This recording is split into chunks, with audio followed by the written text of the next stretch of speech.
Now, the U.S. is doing a lot of stupid things. And one is to weaponize the dollar. And they weaponize it by doing all these sanctions. If Trump is threatening the Chinese and actually putting tariffs on the Chinese will counterattack. It is like a war. And China is getting ready for it, by the way. Most people, they have no idea that the federal deficit is the main reason we have a trade deficit.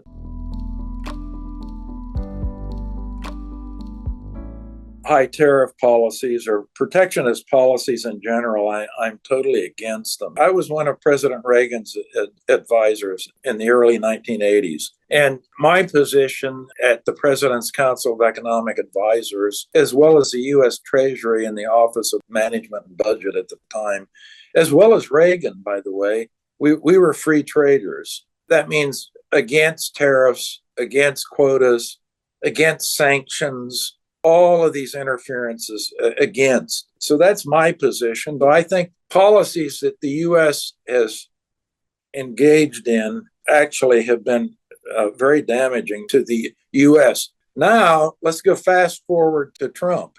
He thinks if you restrict imports coming in, that is a benefit to the United States, and there's an equal cost to China or whoever you're restricting to send their imports in. That's Trump. He's thinking in a completely different way. And now he says that he wants to use the threat of tariffs and quotas as kind of a club to beat up on other countries, whether it's, let's say, Mexico and Canada. So this is a bad thing economically, that using tariffs as a club, but it's also diplomatically a bad thing because it's not how you win friends and influence people. If Trump is going to China and meeting Chairman Xi, and he's got a club and he says, look, I want China to do something, and if you don't do it, I'm going to put tariffs on you. This is not a good way to proceed. And it will lead to counterattacks, because if he's threatening the Chinese and actually putting tariffs on the Chinese will counterattack. It is like a war, and China is getting ready for it, by the way. And I think China has plenty of ammunition. They have rare earths, they have critical materials, they have all kinds of things that they can do. Remember, Deng Xiaoping had this famous line. He said, OPEC has oil, China has rare earths. Chinese dominate the know-how and knowledge in the 3 M's, mining, metallurgy, and material science. And many people think, for example, that rare earths just something in the ground and you get them. No, you have to process these in very complicated chemical processes. Well, the Chinese are way ahead in all of these things. So the knowledge and know-how, it's all in China. And the Chinese have been well aware of this for a long time, the counterattack, which I think would be bad, obviously, for the United States. I think it'll also be bad for China. These trade wars aren't a zero-sum game or a positive-sum game. They're a negative-sum game. Both sides lose. Trump is a mercantilist. He's not a free trader. The mercantilist thought that whenever a country had a trade surplus, that somebody else was incurring a deficit of the equal amount, and therefore it was a zero-sum game. The benefit was offset by a cost that was exactly the same. So the mercantilist always wanted to be positive. They wanted a positive surplus, exporting more than they were importing, in short. They think that a country is the same as operating a business. Businesses operating on a profit and loss system, they look at the amount of revenue coming in, that's a positive, and the cost going out, that's a negative. So it's what they call a fallacy of composition. And the fallacy of composition is that you look at the individual business, for example, and expand that idea into the country. You aggregate it up. So trade clearly is not a zero-sum game. What actually creates trade imbalances? That's what we have to get our heads around and understand. It's all because we have a fiscal deficit and deficiency at the federal and state and local level in the United States, the government. I'd recommend actually an article that I wrote with Ed Lee.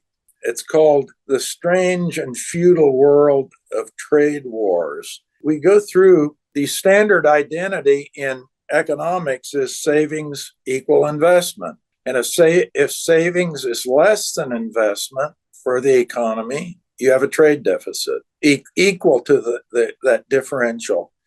If savings is exceeding investment for the economy as a whole, then you have a trade surplus. So why does China have a huge trade surplus? It has nothing to do with exchange rates, trade policy, any of the things that you read in the newspaper. It's simply because the Chinese save way more than they invest. Now, what about the United States? Ever since 1975, the United States has had a trade deficit. Every single year, they have a trade deficit. And the reason for that is because the savings in the United States are deficient.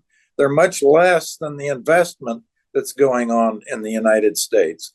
We had to look at private and the public sector, and the public sector included both the federal government in Washington, D.C., and all the 50 state governments. We found out that we actually have a surplus of savings in the private sector, but a huge deficit in the public sector. And the deficit in the public sector actually is about twice as big as the surplus savings in the private sector. That is why we have a trade deficit.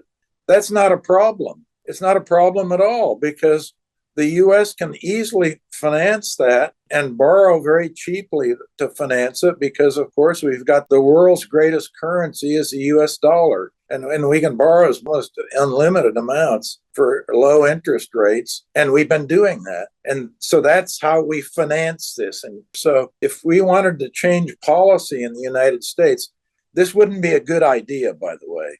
But the easiest way to do it, if you just balance the public sector budgets and you didn't have that deficiency in savings, that deficit, the trade deficit would go away. So in a way, who causes the deficit in the United States? The government does, because they run these big deficits. So that's a little lesson in the thinking about trade. The problem is most people aren't aware of what I just told you. They have no idea that the federal deficit, for example, is the main reason we have a trade deficit. And they also incorrectly conclude that somehow trade deficits are bad. Well, a trade deficit isn't necessarily bad. If you can finance it, it's a good deal. We consume a lot more in the United States than we produce. The U.S. consumer is living very well. So that's really the story. Now, if coming back to China, let's make it China specific. Everyone is, any economist looking at China, you always hear a lot of talk about, well, China has to start consuming more. That means saving less. And by the way, if that happened, if they started consuming more and saving less, the trade surplus generated by the China as a country would go down. People just have the wrong idea. They now, in the United States, by the way, they say, well, the Chinese are building all these factories. They have overcapacity, and they're flooding the United States and other countries with excess production because they have excess capacity. Well, no, that's not really what's going on. What's going on is that the Chinese save a lot, and they have huge surplus savings. And if that is the case, they will have a huge trade surplus. And remember, in the early 1980s, it wasn't China that was filling this huge trade deficit that we had in the United States. It was Japan. So the enemy was Japan in the early 1980s. And what happened? Reagan was a free trader, but the Congress, he had to deal with the Congress, the other politicians. Baldrige was the Secretary of Commerce at the time, and he never did see a restriction that he didn't like. He liked all these restrictions. So As a result of that, there was a tremendous amount of pressure put on Reagan, mainly because Japan, there were tremendous imports coming from Japan into the United States at that time. Now, the U.S. is doing a lot of stupid things. And one is to weaponize the dollar. And they weaponize it by doing all these sanctions. Sanctions on Russia, for example, sanctions on Iran, sanctions on anyone they don't like. One way that the sanctions work is to cut off the sanctioned party from using the US dollar system. And so it does weaponize the dollar in that sense. And I think it's bad. It's a stupid policy. Now, let's get into Trump. Trump's very confused and inconsistent because he wants everybody using the dollar. And he's threatening the BRICS.